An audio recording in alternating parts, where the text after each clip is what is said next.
Hi, welcome to HardReset.Info channel, the viewers. In front of me, Realme 10 device, and now I'm gonna show you how to enter into recovery mode on this device. Firstly, you need to press and hold power button and volume button again together. Then you need to switch your device off. Wait a while, wait for about 10 seconds, 5-10 seconds. Then press and hold together volume down and power button.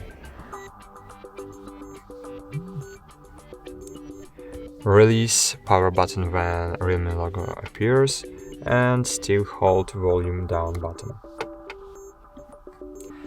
Okay, that's it. We are in recovery mode. Thanks for watching, like this video, subscribe to our channel, and bye! See you!